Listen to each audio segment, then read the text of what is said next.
이 시간 우리에게 주시는 하나님 말씀은 신약 성경 고린도전서 1장 말씀입니다.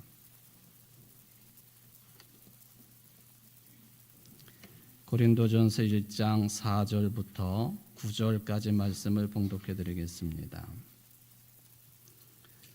그리스도 예수 안에서 너희에게 주신 하나님의 은혜로 말미암아 내가 너희를 위하여 항상 하나님께 감사하노니 이는 너희가 그 안에서 모든 일, 곧 모든 언변과 모든 지식의 풍족함으로 그리스도의 증거가 너희 중에 견고하게 되어 너희가 모든 은사에 부족함이 없이 우리 주 예수 그리스도의 나타나심을 기다림이라.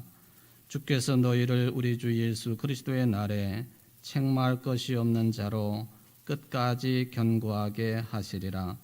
너희를 불러 그의 아들 예수 그리스도 우리 주와 더불어 교제하게 하시는 하나님은 미쁘시도다. 아멘. 이는 하나님의 말씀입니다. 하나님께 감사합니다. 오늘 예배에 참여하고 말씀을 듣는 여러분 모두에게 말씀 깨달음의 은총, 또 깨닫는 대로 살기로 다짐하는 결단이 충만하시기를 주의 이름으로 축원을 드립니다. 오늘 본문 말씀 고린도전서 1장 4절로 9절까지 말씀인데 그 중에 핵심적인 두 절은 7절, 8절 말씀이 되겠습니다. 이 7절, 8절 말씀을 제가 자주 애용하고 읽고 있는 메시지라고 하는 성경책은 이렇게 번역을 해놓았습니다. 여러분이 우리 주 예수께서 이 세상의 마지막 무대에 등장하기를 간절히 기다리며 살아가는 동안 하나님의 온갖 선물이 바로 여러분 앞에 있습니다. 그뿐만 아니라 예수께서 모든 일을 마무리 지으실 때까지 하나님께 친히 여러분 곁에 계시면서 여러분을 흔들리지 않게 해주시고 가던 길에서 벗어나지 않게 해주실 것입니다. 가던 길에서 벗어나지 않게 해주시는 주님. 이게 설교 제목이 바로 이 번역본에서 나왔다고 하는 것을 말씀을 드립니다. 사진 한 장 보십니다. 여성분이시죠? 몇 세쯤 되신 것 같습니까? 60, 70, 80, 115세. 기네스북에 오른 지금 현재 세계 최고령 할머니세요. 할머니, 할아버지 다 통틀어서 최고령자. 지난달 그렇게 기네스북에 인정돼 가지고 올라가신 분이신데 너무 곱게 늙으셨죠? 이분은 1907년 미국의 샌프란시스코에서 태어나셨는데요. 그런데 1915년도에 스페인 땅으로 이주를 하셔서 계속 사시면서 지금 현재는 요양원에서 여생을 보내고 계시는 마리아 브라니아스 모레라라고 하는 이름을 가지고 있는 할머니이십니다. 하여튼 세계 최고령자, 공식적으로 인정된 이라고 하는 전제를 붙이겠습니다. 사람들이 많이 묻습니다. 어떻게 하면 그렇게 오래 살 수 있습니까? 그랬더니 운이 좋았습니다. 또 좋은 유전자를 타고난 것 같습니다. 당연히 이야기를 했습니다. 그리고 본인의 노력, 규칙적인 생활을 합니다. 가족과 친지들과 친구들과 좋은 관계를 이루고 있고 또 자연과도 잘 교감하고 있는 정서적으로 그런 대로 안정된 삶이 장수의 비결인 것 같습니다. 또 덧붙인 이야기 있습니다. 후회하지 않습니다. 긍정적인 태도를 늘 유지하고 있습니다. 그리고는 독과 같은 사람과 멀리 하는 것입니다. 아주 독특한 이야기를 했죠. 독과 같은 사람과 가까이 하지 아니하고 멀리하며 지내는 것이 장수의 비결인 것 같습니다. 기네스북에 올라갔으니 얼마나 많은 매스컴과 사람들의 관심의 대상입니까? 굉장히 부담스러웠던 것 같아요. 이분은 지금도 SNS 활동을 하세요. 115세에 트위터에 이런 글을 올려놓았습니다. 나에 대한 세상의 관심이 놀랍고 또 감사하지만 그래도 나는 평화와 평온이 필요합니다. 나는 이 요양원에서 22년을 살아왔는데 이 요양원에서 함께 살고 있는 사람들과 또 우리를 돌보고 있는 직원들의 일상이 바뀌지 않기를 바랍니다. 너무 관심을 많이 기울여서 자신의 평온과 평화스러운 일상의 삶이 이렇게 흔들리거나 파괴되지 않았으면 좋겠다. 저는 이 할머니의 이런 그 트위터 글을 보면서 오늘 8절에 있는 메시지의 번역이 가던 길을 조용히 갈 수 있도록 내버려 두시오. 그렇게 저는 받아들였습니다. 너무 호들갑들 떨지 마십시오. 나는 내 갈 길을 가겠습니다. 그렇게 받아들였다 하는 것이죠. 장수의 비결 가운데에 이 독과 같은 사람과 멀리한다. 아주 독특한 그런 내용입니다. 사실 우리들이 힘들어하는 것은 돈이 없어서도 힘들고 힘이 없어서도 힘들고 그렇지만은 인간관계 때문에 힘든 것이 제일 힘든 것 같아요.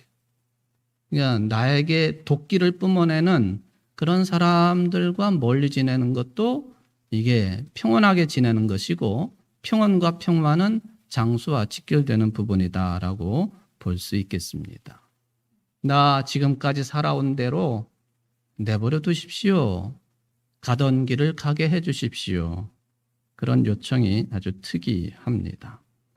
오늘 그래서 저는 이 고린도전서 1장 7절과 8절 말씀을 가지고 이런 주제의 흐름을 따라서 말씀을 여러분들에게 전해드리려고 합니다. 사도 바울이 고린도 교인들에게 보낸 편지 1장입니다. 인사 말씀과 더불어서 고린도 교회의 어떤 긍정적인 면들을 먼저 부각을 시키고 있는 그런 서론 부분이라고 볼 수가 있겠습니다. 7절에 보니까 너희가 모든 은사에 부족함이 없이 우리 주 예수 그리스도의 나타나심을 기다림이라. 이거 바울이 굉장히 칭찬하는 내용입니다. 고린도 교인들이 모든 은사에 부족함이 없이 주 예수 그리스도의 나타나심을 기다리는 교인들이다라고 하는 평입니다. 여기 나타나심이라고 하는 이 우리나라 말 표현은요, 한 단어로 줄여서 표현을 하면은 계시라고 하는 단어가 되겠습니다. 나타나신다, 계시한다, 계시. 요즘에 어떤 사람들은 나는 하나님과 직통 계시를 맺은 사이입니다. 그렇게 말하는 사람들이 있어요. 굉장히 위험한 생각이고 발언입니다. 조심해야 될 내용들입니다. 직통 계시 물론 있을 수 있겠지만 그렇게 말할 수 있는 내용은 아닌 것 같습니다. 사도 바울이 여기 그리스도의 나타나심을 기다린다, 계시를 기다린다, 예수님께서 다시 오실 것을 기다립니다. 그런 개념이에요. 그러니까 예수님의 재림을 기다리는 고린도 교인들을 칭찬하는 그런 말씀이라고 볼 수가 있겠습니다. 사실 바울은 처음부터 예수님을 믿었던 사람 아니죠. 오히려 예수님을 만나보지도 못했던 사람이고 또 유대교에 아주 열심이었던 사람이고 따라서 유대교의 한 분파로 여겨지고 있는 기독교인들에 대한 또 신앙 공동체인 교회에 대한 박해에 열심을 낸 사람입니다. 다메섹까지 쫓아가 가지고 예수 믿는 사람들을 괴롭히려고 했던 인물이었죠. 그랬던 이 사람이 기독교의 중심 인물이 되었습니다. 더군다나 한 사람으로서 많은 역할을 해가지고 중심적인 인물이 될 뿐만 아니라 이 사도 바울은 오늘날도 여러분들이 예수님에 대해, 교회에 대해, 성령에 대해, 하나님에 대해 신앙 고백하고 있는 대부분의 기독교의 기초교리를 완성시킨 사람입니다. 이거 보통 인물이 아니죠. 그냥 중심 인물이다라고 말하기에는 부족합니다. 그 정도로 중요한 인물입니다. 어떻게 그런 사람이 될 수 있었느냐? 갈라디아서 1장 12절에 보니까 이는 내가 사람에게서 받은 것도 아니요 배운 것도 아니요 오직 예수 그리스도의 계시로 말미암은 것이라. 오직 예수 그리스도께서 나에게 나타나신 것 때문에 내가 신앙인이 되었고 또 이렇게 사도로서의 삶을 살아가고 있습니다. 베드로에게서 배운 것이 아닙니다. 예루살렘 교회의 가장 위대한 지도자였던 예수님의 동생 야고보로부터 배운 것도 아닙니다. 내가 이렇게 된 것은 예수님이 직접 다메섹 도상에서 부활하신 분이 나에게 나타나셨기 때문에, 계시되었기 때문에 이런 사람이 되었습니다. 이거를 갈라디아 교인들에게 편지를 써서 전달을 하게 되었다 하는 것이죠. 계시, 나타나심, 헬라로 아포칼립시스라고 하는 그런 단어죠. 그 영화 중에 보면은 이 비슷한 제목을 가지고 있는 영화가 있어요. 뭐 여러분들이 그 영화를 접하지는 않으셨겠습니다만은 바로 바울의 계시 실제적인 내용은 다른 것 말할 필요 없이 부활하신 예수 그리스도에 대한 체험입니다. 그래서 나타나심의 주체를 분명하게 우리 주 예수 그리스도라고 본문에서 언급을 하지요. 우리 주 예수 그리스도 본문에 보면은 앞뒤 순서가 바뀌고 한 단어가 더 추가되기도 하고 몇 차례가 등장을 합니다. 그리스도 예수, 예수 그리스도, 주 예수 그리스도. 신약 성경에 보면은 특히 사도 바울의 편지 중에 보면 이런 표현들이 자주 등장을 합니다. 거기에 좀 차이가 있다고 한다면 예수 그리스도가 순서가 바뀌기는 하지만 주라고 하는 호칭이 붙기도 하고 안 붙기도 합니다. 헬라어로 퀴리오스, 주, 주인, 주님 그런 뜻이죠. 당시에 이 주라고 하는 호칭을 붙일 수 있는 유일한 사람은 로마의 황제뿐이었습니다.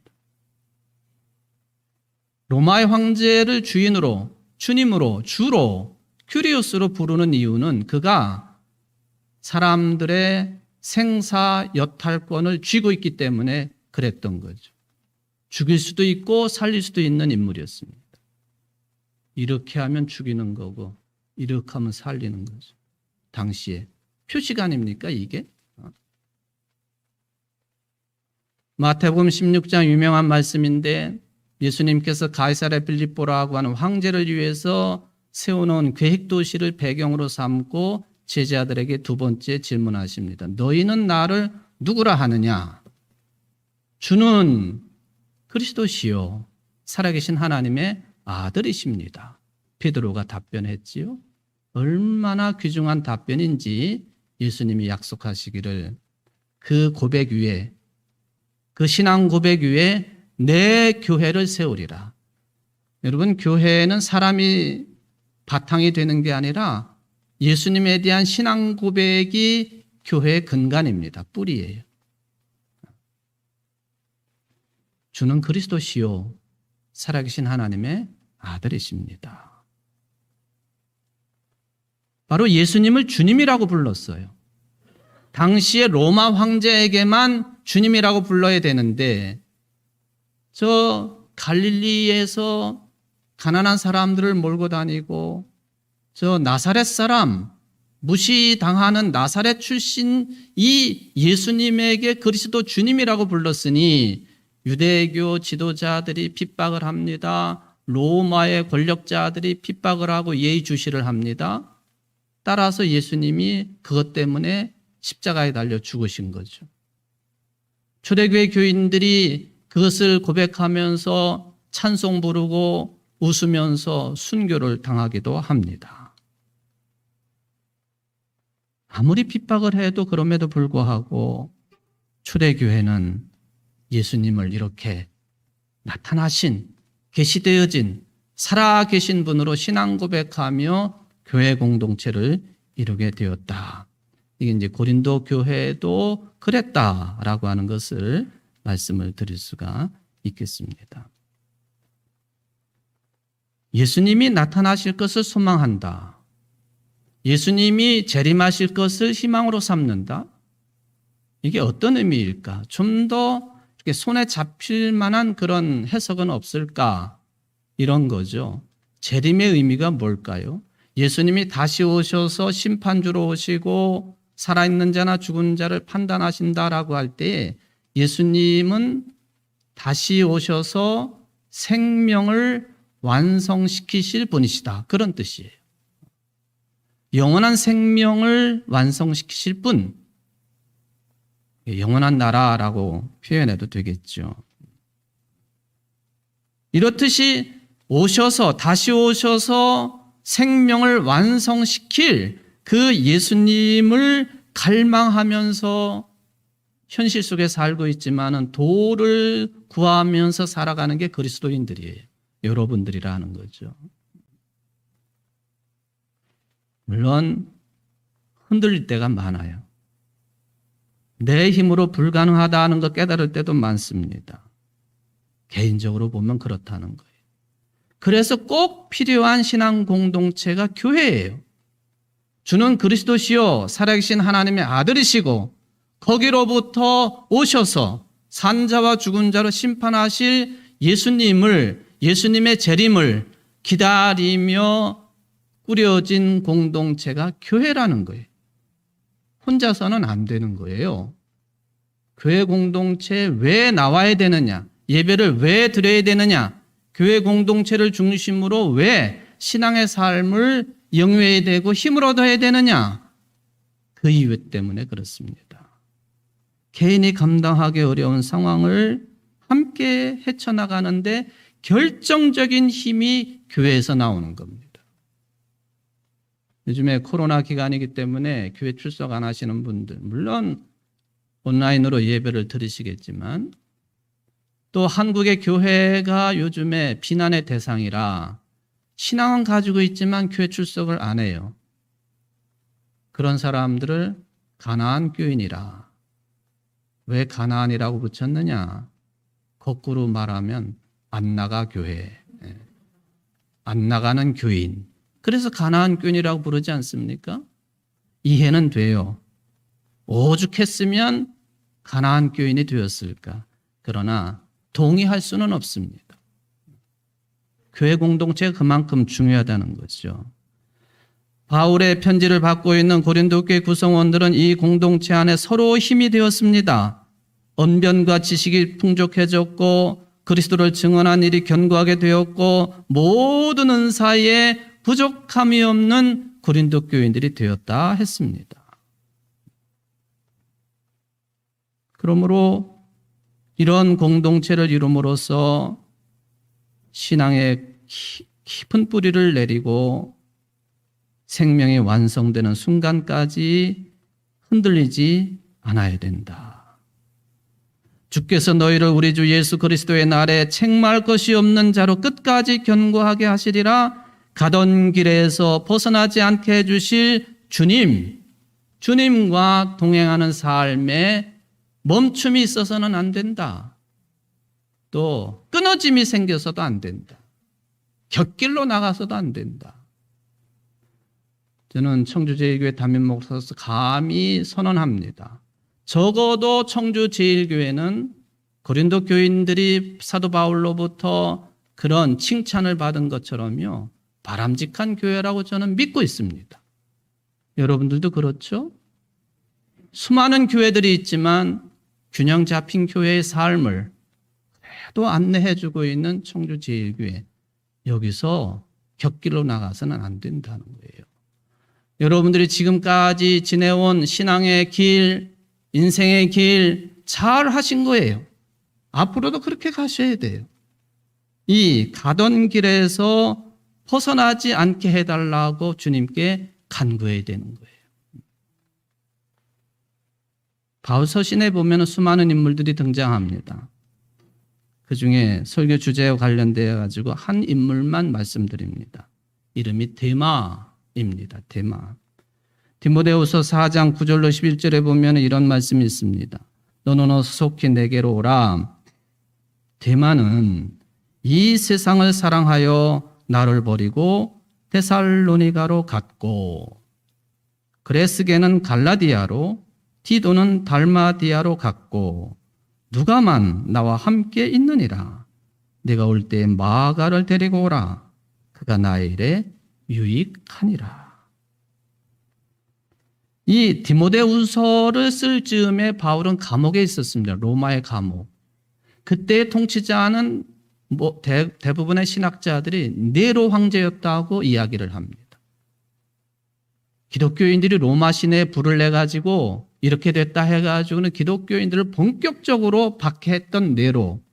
그때에 바울은 로마의 차가운 감옥에 있었습니다. 그리고는 디모데에게 편지를 쓴 내용이지요. 거기에 이 데마라고 하는 인물이 등장을 하고 있습니다. 디모데 후서를 쓸 때에는 믿는 자들이 방화범이라고 오해를 받고 박해의 대상이었고 수색을 당하고 비난과 혐오의 대상이었습니다. 그러니까 어떻게 보면은 좀 자연스러운 현상일 거예요. 그동안 바울 곁에 있으면서 동역자가 되었던 사람들이 하나둘 떠나기 시작을 했습니다. 진실한 그리스도인들마저 멀리합니다. 이게 그때 상황이었다, 그런 이야기죠. 그런데 디모데에게 보내는 마지막 서신을 마무리하면서 제일 먼저 언급한 인물이 데마예요. 마지막 편지의 마지막 부분에서 데마를 언급했다. 의미심장한 그런 뜻이 담겨 있다는 거죠. 데마는 이 세상을 사랑하여 나를 버리고 데살로니가로 갔고, 데살로니가는 지금도 그리스라고 하는 나라의 큰 도시 중에 한 도시입니다. 데살로니키, 그렇게 부르죠. 해안 도시로 큰 도시예요. 그런데 놀랍게도 이 데마라고 하는 사람은 골로새서나 빌레몬서 같은 데를 읽어보면 크게 칭찬받았던 인물이었습니다. 바울과 절친이었고 바울과 함께 전도여행의 동역자였었습니다. 나의 동역자 데마라고 빌레몬서에 불렀습니다. 데마를 귀중하게 여겼던 흔적입니다. 그런데 이 디모데후서, 데마가 이 세상을 사랑해서 나를 버리고 데살로니가로 갔다. 매우 안타까운 내용입니다. 마치 주님께서 가룟 유다를 향해서 인자를 파는 그 사람에게는 화가 있으리로다. 그 사람은 차라리 나지 아니하였더라면 자기에게 더 좋을 뻔하였느니라 하는 분위기를 느끼게 하는 바울의 안타까운 심정이 배어있는 내용이에요. 그동안 데마는 바울과 거의 7년 동안 통역을 하고 곁에 있었던 충실한 동역자였었습니다. 그런데 이제 감옥에 있으면 힘이 빠지고 죽음의 단계가 시작되니까 전제와 같이 내가 벌써 부어지고 나의 떠날 시각이 가까워지게 되니까 너무 추운데, 너무 힘이 드는데, 감옥에 갇혀 있는데 떠나는 거예요. 이게 아주 고통스러운 내용이죠. 사람에게 버림을 받는 게 제일 큰 아픔 아닙니까? 또 다른 인물이 있어요. 디모데후서 4장 14절을 보면 구리 세공업자 알렉산더도 바울을 버렸다고 했습니다. 그리고 바울에게 많은 해를 끼친 인물로 평가가 됩니다.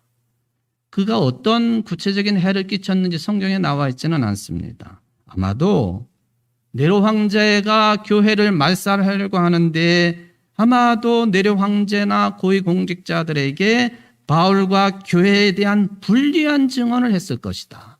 그렇게 추측을 해봅니다. 큰 상처를 남겼죠. 그런데 알렉산더보다도 더 큰 상처를 준 사람이 데마입니다. 측근이었기 때문에. 일반 사람들의 버림받은 것은 그런 대로 견딜 수 있지만 측근이었어요. 가장 가까운 사람이었습니다. 오른팔과 같은 사람이었습니다. 그리고 처음에는 매우 신실한 사람이었습니다. 갑자기 이 7년 동안의 관계를 다 저버리고 전혀 다른 사람이 되고 말았습니다. 성경은 다른 이야기를 하지 않아요. 그가 세상을 사랑했다. 세상을 사랑했다. 이런 현상들에 대해서 신약 성경 곳곳에서는 이렇게 표현을 합니다. 베드로후서 2장 22절, 개가 그 토하였던 것에 돌아가고 돼지가 씻었다가 더러운 구덩이에 도로 누웠다. 히브리서 6장에는 한 번 빛을 받고 하늘의 은사를 맛보고 성령에 참여한 바 되고 하나님의 선한 말씀과 내세의 능력을 맛보고도 타락한 자들은 다시 새롭게 하여 회개하게 할 수 없나니 이는 그들이 하나님의 아들을 다시 십자가에 못 박아 드러내놓고 욕되게 함이라. 예수님이 씨 뿌리는 비유를 말씀하셨죠. 아마도 어쩌면 데마와 같은 사람들이 되지 않도록 경고한 말씀이라고 해석되어집니다. 말씀을 듣고 잠깐은 즐거워하지만 시간의 흐름에 따라서 말씀을 잃어버리고 말씀을 싫어하는 사람들, 길가에 뿌려진 씨앗이다. 말씀을 듣고 한동안 기쁨으로 받되 환난이나 핍박이 생기면 말씀을 버리고 도망하는 사람들, 돌짝밭에 뿌려진 씨앗이라. 세상의 쾌락과 돈의 유혹과 이상의 염려로 하나님의 나라의 관심을 서서히 잃어가고 주님을 떠나는 사람들, 가시떨기에 뿌려진 씨앗이라. 여러분, 우리 주변에도 얼마든지 이런 사람들이 있을 수 있습니다. 당연하지요. 우리가 부족하기 때문에 신앙 체험이 있었고 믿음도 깊었던 것 같고 말마다 하나님께서 말씀하셨습니다. 그거잖아요. 그런데 시간이 갈수록 그게 흐려져요. 옛날로 돌아가 버렸습니다. 성경을 멀리하고 말씀을 의심하고 예수 그리스도만이 구원의 길임을 믿지 않고 교만해집니다. 그 결과는 거짓말이요, 이간질이요, 불평입니다. 이게 사도 바울이 말하고 있는 세상을 따라갔다 하는 그 의미가 아니겠습니까?